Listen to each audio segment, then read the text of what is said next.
I'm really into puns, so Yeah, I'll cut them off here right now. Like every 2 minutes, there's a pun. So yeah, I'm looking forward to it. we've got two different colored floors here. We got a gray floor in the tap room and a red floor in the brewery. And the puns have to stop at the gray floor.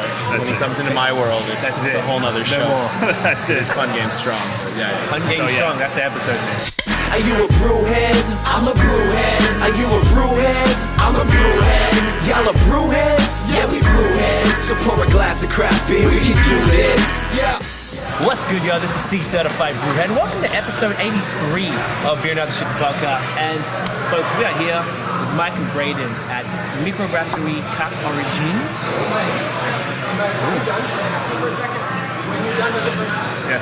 Yeah, absolutely. Okay, I like that. See, business as usual, as always. If you want to go and attend to that now. No, it's just, you'll be right. Just tell them that it's not a photo. That's all. Yeah. So thank you for having us, guys. Really appreciate it. Glad to have you here, man. No, thank you so much. So this is like a record for us. Normally we wouldn't speak to a brewery so early in their lifespan. You guys are a week and a half, I believe. Is that right? Exactly. April 14th open. And today is April 24th. 10 days. 10 days. So 10 days. One of the things that I thought was crazy about you guys is that on your opening day you had 1,200 people say they were coming, or at least interested on Facebook, and I was like, for real? And then y'all had like a 40-minute wait all day to get in. Now that is a goddamn achievement, so congratulations. Thank you. This place is gorgeous. Love it. Oh, he's wrong. I'm sorry. I got Noah Forrest from Beers in here, co-hosting with me, sitting there staring like, dude, where's my intro? I got thrown off. It's okay. So before we get into the stories and stuff, we have these like, this is the best looking flight I've ever seen, by the way. The branding game was strong, so we're going to be talking about that. We're going to start with which one? We're starting with Apriknot. Apriknot, which is top left. Top left. Okay. So tell us about this bad boy. Well, this is your baby, so Yeah. I'll give the spiel. So Apriknot is apricot tea pale ale. Inspired, actually, it's funny because living in Quebec, especially whether Anglophone, Francophone, the name itself is like actually super difficult to pronounce. Yeah, but we decided to go with it anyways. Like we got Apriknot, we got Apriknot, we got Apriknot, like just stay silent. I don't know, but it is Apriknot, not being kind of the play on words for that brew. This beer was made for a wedding, so that whole to tie the knot. That's where that second part of the word came from. So that's it. Brewed for a wedding. Groom wanted a pale ale. Bride wanted an apricot tea based beer. So kind of combined both worlds, best of both worlds. Married them up. Honestly, we're very happy. The tea allows for the fruit aromas coming from the actual fruit without the cloying sweetness that's often there in a fruit beer. Do you use apricot juice, or are you putting in No, it's actually a tea that we import. Okay, so it's a an jasmine apricot tea. Yeah, so it's a dried apricot product, and we've been trying different ways to use it lately and trying to figure out how to best extract it. But Apologies in the middle talking. There you go. Thank you. So then it's almost another pun because it's apricot. there's no apricots in this beer. Exactly. I did that double entendre on purpose. Do you remember when I didn't get your beer addicted pun? Yeah. So I used to brew at home, and his moniker was Beer Addict Ed, as in education. But I thought his name was Ed, and he was making a pun on his name. That's an addict. So he got pretty upset. Yeah, but no, that's it. Pun game strong. That one. I mean, I think it follows with all of our beers. You'll actually see on all of our bottles once they're out for distribution. Like the tagline for that is that every beer has their own story. So I think for us, it's important that we brew a beer for a purpose, whether it actually be for someone, for something, an occasion, weather, seasons. Exactly. We brew with reason. Just to make them all approachable as well. Yeah. In your nose, you're making your hopheads happy with an everyday pale ale that you're able to just drink. It's sessionable. It's easily drinkable, and then you get that little side of the Apriknot. The jasmine shines through a little bit. And The jasmine tea. Yeah, it's a jasmine Apriknot mix. We'd like to actually pull the jasmine out a little bit more on the next batch. And I mean, as a new brewery, we're trying to work with our equipment and figure out the best ways to do that. So but this is something that I could drink pints of after work, and that's really how I judge beer. So I think best line to I want to know more about the brewery, but I think position that, like, you know, how you guys both got into beer and then how it culminated in this gorgeous establishment. How you go first? I was a chef by profession. I moved out to Quebec, road tripped out with a bunch of chef buddies. We graduated from culinary school. The car broke down, hitchhiked the rest of the way. The car is still behind a barn somewhere in Saskatchewan. I heard the mice have made a house of it. Amazing. 92 tempo if anyone wants it. And I stayed out here. I met a French girl. You know how it is. It went really well. And I've always been a student of learning, and I just love it. And school's so cheap in Quebec as a resident that I did sociology, anthropology degree, and I got out with nothing to do. There's no jobs. I don't want to sit in a chair. I'm incapable of sitting down for more than 10 minutes. And I decided to take that summer off and just try and find brewing. And I started skipping school to sell beer at school. I was brewing about 5-6 times a week. I think I had like 20 carboys in the house, something like that. Selling beer at school? People were paying $5 for a Grolsch bottle of beer. And I only used Grolsch bottles because they were easy to clean, you know? Yeah. And it just went well. I worked at a restaurant where the owner let me sell out of the fridge as long as I gave him a bottle a week, kind of thing, and only to staff, not to the public. And I ended up hitting the street, and I found a job brewing because I had industrial oil rig experience in kitchens, and that got me in. And it's been 4 years now, and I just can't stop. Like, I can't get enough. Right. Even in my extra time, I'm still. That's what brought me here. It was just getting outside of my ordinary 9-to-5 job. Or as a brewer, it's never 9 to 5, but outside those hours and just trying to do more, learn more, meet people, and I think it really paid off. And I met these guys about 8-9 months ago, and we just hit off right away. They were looking for a brewer, and went well. Amazing. And then, I mean, he'll tell you his base knowledge, but like, all these people know beer too. It's not just some buddies that want to open a brewery anymore. It's experienced homebrewers with a pedigree, so it's easy to work with. Hell yeah. People are willing to pay for the quality, and especially when they know that the quality only costs them 10% more. The restaurant scene, it isn't overpriced like Toronto or Vancouver, not to speak ill of those cities, but as a former chef, like, you're going out to spend money and to be seen, but here you're getting, it's still expensive, but you're getting a quality product and you never walk away. Oh, yeah. And I think the city really likes to choose and even brag about where they go. And that's what really exploded our social media as well. It's all these people, like, day after day, we're moving the terrace away, we're moving junk outside, and the amount of people that just stopped by to take a picture and tried to get in the door was mind-blowing. That's crazy. In 10 days. I think the looks. Sorry. No, please. I think location plays a good role in that too, because like you'd think that because you're a bit off the beaten path, it might hinder you, but there's just not enough of what you're doing here in the core. Like in the Plateau and Milan, there's a lot going on. You have Benelux here and BAOS Montreal, but there's not a ton, right? No, so like the huge influx of young professionals and hipsters and everybody moving to this whole area, St. Henry, Verdun, all that, you're going to get a ton of that business here. We chose to focus on beer too. Yeah. Like, we didn't choose to focus on food. You bring your own food. It's our concept. Oh, you can bring your own food? Yeah, you can call it pizza. We got a few numbers on the board. We all ate Jamaican food today. It was great. Numbers on the board too. Right around the corner. We got all the closest, friendliest restaurants on the board. Yeah, we got some jerk chicken today and peas and rice. Gonna name drop Boom Jay's in there because I heard that. they're really they're the bomb. The next one's Ironworks. I think we're stepping up here. And I'll let The blonde ale? Yeah, it's our blonde. I'll let Braden go. This is actually kind of the first time Braden and I not bumped heads, but actually merged to kind of create something together. Yeah, I mean, this is probably the beer we brewed the most in a garage.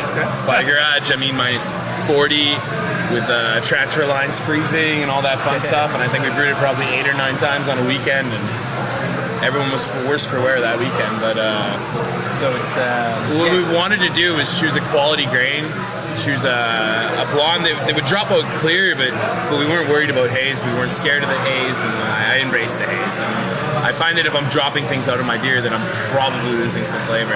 Why did you guys choose to do a golden ale over a blonde or a lager or something? It was more how it turned out, really. We came up with a grain bill. We brewed it a few times, and we're like, we can't call this a blonde. Yeah, it's like it was something else. More It was than a blonde. less than an amber, but more than a blonde. And I think it was our choice of just the malts that we wanted in the beer to give it a bit of body to itself. I mean, we use Munich. We got flake toasted wheat. We got all kinds of nice Canadian malts in there as well. And It's I agreed, and to put it like silly, it's a marketing thing too, right? Like blonde, that word, like a blonde ale, it's unfortunate, but it's taken a negative turn in the consumer's mind. The market just has so much crap out there that blonde is kind of like that basic bitch beer, if I may say. Absolutely, you can say that. I agree. Has just kind of fell to the bottom of the quality spectrum, and the golden at the other end. I mean, depending. I guess ours is like at the cleanest end of the golden spectrum possible. Golden ales, depending on where you go, can even have like a Belgian twist to them, right? Fantastic. I think we kind of like just got excited. Yeah. Over your story, man. It's okay. I have it memorized pretty well. So Bam. Plus look, I'm a home brewer by trade. Where did that come from? I'm also a tap room's full tonight. Got some chatting in the back. Hockey games. That's it. Go Leafs. Sorry. I was actually going to the Bruins. I think that's basketball, by the way. But Oh yeah, we gotta change Go that. Raps in. Someone yell at Keegan. Change that. That's Keegan. So that's what okay, Yeah, exactly.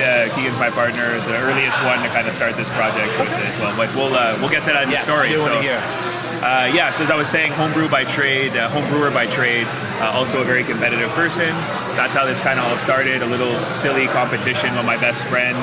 Actually, I didn't know that homebrew was a thing. And 7 years ago, one of my friends called me and said, there's this little homebrew shop in the West Island called Bootlegger. And I'm like, first of all, I don't want to go to the West Island. Second of all, why would anyone brew brew their own shit when they can buy it, at 24 for $25 in Quebec, right? So, but no, then we made it there, and I kind of fell in love with the whole craft idea of it, and I brewed it. I tried to clean as well as possible, since I read and heard that cleaning was more than half the battle in the brewing world. we're still teaching you. Yeah, exactly. I'm still scared of caustic. That's the only thing.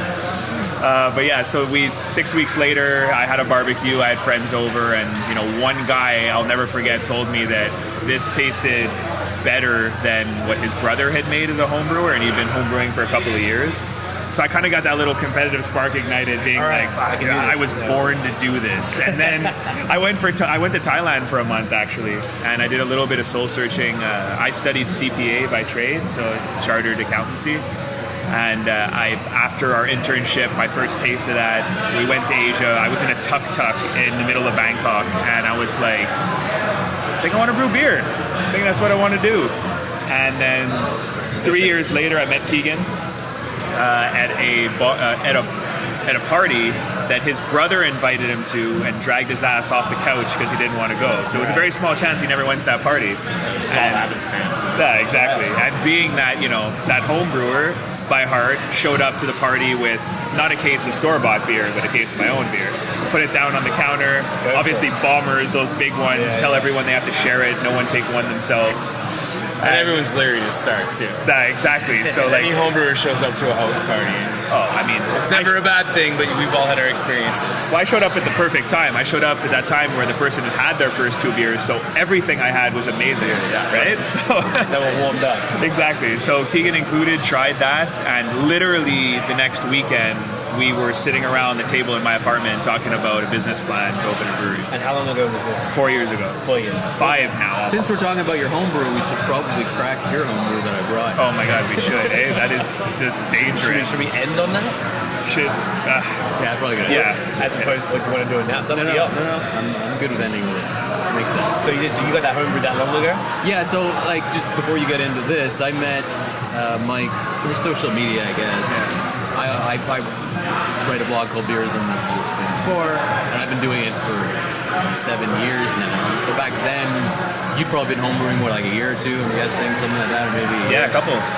And you used to throw these parties where people would put down $20 and you'd get like X amount of pints from your kegs. Exactly. And we'd do like a tasting where you'd pin your homebrew against like a commercial version. Yeah. Blind? What's that? Was it blind? Yeah. Yeah, it was so blind. it was actually, the one I went to anyway, he had 2 versions of like an IPA that he had brewed.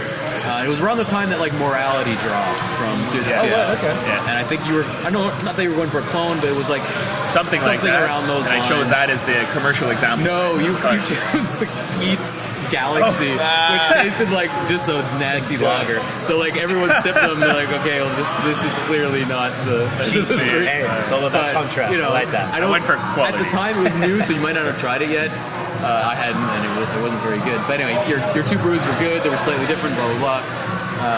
And then we started talking. I wrote an article about what you were doing at the time as Beer Addicted. Well, yeah, Beerism does Beer Addicted. I remember the title of that guy. Very, very simple to the point. Yeah, exactly. Ed makes That's good beer. what my blog was like back then. So okay, brewing, Yeah, living room, so business plan. exactly, business plan. So the business plan took off. I'd say the next 4 years were broken up into two segments. The first 2 years were literally spent on brand.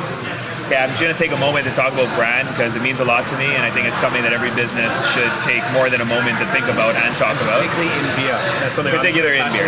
about, and a lot of breweries are cool, like they just don't always get it because brewers are generally artists. Yeah, oh, It's an art. took the words out of my Science and art. and you can't be bothered with the small things. That's it. Like, I just want to make the beer, and I get it, but it's so important. And even as a marketer myself, and coming in and seeing what you've done here, I can tell there's extreme attention to detail in every little element of it. So I'd love to hear that. Branding is everything. Put very simply, there's two ways to do something. Well, there's two ways to start a business. There's the right way and there's the wrong way. The right way is to start it with reason, and also to start it after you come up with a concept and a strategy and a direction, right? We came up with our brand way before we started to talk about taproom design, product design, anything. As you said, because of the arts background of a lot of the brewing industry, very often, unfortunately, the name is actually pulled out of a hat once the actual products take shape. Yeah. Which, look, if the beer is good, it will sell. I always say that a good product with bad marketing will still sell. A bad product with good marketing will still sell. But a good product with great marketing will rise to the top. And that's something that I hope we can do. And when I say rise to the top, it means make an impact, make a difference, grab the public's attention, and then run with it, right? Absolutely. And try to change things for the better. So, whoa, getting ahead of myself here. So, branding. We took 2 years to come up with a brand. We knew one thing, and we wanted it to be Montreal-centric. So we wanted to make sure that our beer, our brand, the way that we speak, we think, we act, would transcend to this is how Montreal feels for beer. Okay. The way we did that is we're all historians. We all love history. Braden is literally kind of a historian. It's ridiculous. Yeah. And we'll I can tell you who lived over there 100 years ago. Yeah. Love it. And we'll John Smith, ginger ale producer. There was no brewer. I was looking for a brewer so hard. I got ginger ale was the closest. Close enough. That's it. Fair enough. So we love to kind of, again, it's all about reason, purpose. And I think that like our brand stems from a purpose. It comes from where Montreal stemmed from, where brewing roots in this city stem from. Four Origins as a brand is, closely but loosely tied to Montreal's like foundation. It's actually very, very much tied to even the Montreal flag. This brand was incorporated with a brewing in mind, brewing history in mind, and where the city came from. So what we did is we took the four founding countries of Montreal that had the strongest brewing heritage and decided to make them the forefront of our brand. Okay. So Four Origins does have the four flowers enveloped in the actual logo, which represent Scotland, Ireland, France, and England. Okay? And the reason that we depicted it the way we did is because what we wanted to say was that four different cultures, originally back when Montreal wasn't really Montreal, but it was just an island, four of these brewing heritage cultures came together to create a fifth flower, which is actually the logo as a whole, that represents Montreal today. And for us, again, we always focus on beer. As Braden said before, our taproom concept literally only focuses on beer. We have no kitchen, we have no hard alcohol license. All we serve is beer, plus some chips and snacks to keep the kids happy. Because kids are actually allowed in the taproom. Right. which is good, family friendly. It's kind of an area where it's more inclined to be families, and if they can bring their kids, I'm sure like dogs or something on the patio. Dogs on the patio for now, for sure. There's definitely a massive, this not fast security on opening nights, and no one can figure out how to get it out. But all right, well, it's in here now. And then 3 more people waited in line because that was the circumference that dog took up. Fair enough. Was the big guy? Oh, he's a huge mastiff. Drinking? He was trying to eat a guy's poutine. The guy wasn't too happy, wasn't going to tell the mastiff no. Then you're like, okay, what do you want? That's it. It's yours. It's yours. Take it. So look, 2 years of branding, super important. The next 2 years were about location and design. Okay. Location wasn't easy. I'd say it was probably the hardest. It was finding the real estate, securing the lease was and will be for any other brewery starting what will make it or break it. It is like you can put your heart into a business plan, you can brew the best beer in the world, but if you can't, first of all, find the place and then reasonably negotiate a lease with a reasonable landlord and a reasonable real estate agent, you won't have anything. So that was a battle. Keegan was definitely the reason we secured what we did today. I think for a year and a half, he must have hassled the real estate agent for this place after, going back and forth of you guys don't have an existing business, you have nothing, why would I lease a place like this to you? Why would I give you a 5-year, why would I give you a 10-year lease for something that it was an empty warehouse we're sitting in. It was completely empty. So to think of a brewery being in here was kind of far-fetched at the time, especially when you look at how young these kids are that want to start this place, right? Right. So how many investors or partners are there? We are 3 investors who are heavily involved. 3 partners. I mean, it's Keegan, myself, and Ben. Okay. Ben is, I'd say, a silent but very active partner. He's not silent at all. He's just not working full time in the business. Ben's here every Tuesday, by the way, and he plays great hip hop. Yeah, Friday is big time. DJ Ben. Friday as well, and. No, Ben was like that kind of third leg to that tripod that started this thing. Gotcha. Which is, I guess I'm just going to add that in real quick. Keegan came from sales and distribution, myself accountancy, and Ben is a lawyer by trade. So kind of these 3 guys come in together to create a business. Been critical at this point. Was like the kind of golden night of administration that you would want. So it's really important it's good to identify what you like. But if you want to move forward and make better decisions, you have to start by identifying what you don't like. You have to eliminate what doesn't work. And I think we wanted that consistency, but I didn't just want to go into Illustrator and tap a different color on every label, right? So it's like, exactly. And it goes with our branding where I said that like every beer has its own story. Yeah. So we have a completely consistent frame outline for every beer. But I wanted to give a little bit of artwork and a little bit of personality. I love the word personality for beer because I think every person has a personality, and every beer, who it's attracted to an individual should have a personality as well. So that was what we tried to do. The beer itself, as a brewer, the beer is always slightly different. Yeah. It's these imperceptible differences that no one else picks up on, but essentially every batch is special to me. I know how it's fermented, why it fermented, where it went great, where I could have improved on it, and it's that just tasting it every day and knowing like, hey, this lager doesn't taste like farts anymore.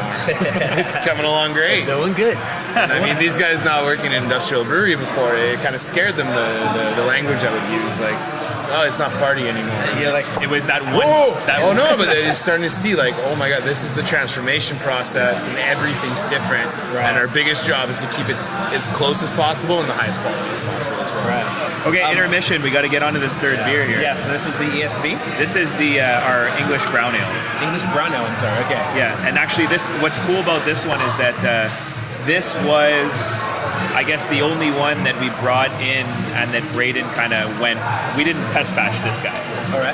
This is straight to business. Let it fly. 15 barrels right away. We chose Burton Ale yeast. We wanted to get a little out there and Literally try something from different. I mean, a lot of people are using it. We're not the only ones, but Escarpment Labs really inspired me out of Ontario, and those guys were great to work with, and the quality of their yeast was top notch. And this is just a beer that I do need a beer. Always providing, boss man. Look at that. So, I mean, the idea with this beer, very pure and simple, is that, look, brown ale is not as available as I want it to be. I don't know A lot why. of people actually say that. I just don't know why. It's like, it's not, well, first of all, I guess it kind of falls between the lines of like the dark beers. And people are like, it's not dark enough. Everyone wants porters, stouts. Like, we're probably gonna see a porter resurgence, but the brown is still kind of kicking just in the back there. You have Newcastle over here, and you have American brown ales that are a great product as well, but it's not the same thing. It's So more the English brown. This is more the. Is this Krumpet or Côté? Krumpet? It's Krumpet. yeah. If I may, well, actually, just to touch on this tap room, is you guys have nailed this. I love the contrast of the open brick, the modern kind of black there, the walls. This is such a great looking bar, super attractive. The fairy lights, if you want to call them that, and the ladder story, the shitty Chinese ladder that got no grip. So now it's a light fixture, like it's, and then the greenery, the plant, like this to me, like this is like, and this is, I mean this in the most positive way, as my favorite. I love hipster cafes, third wave cafes.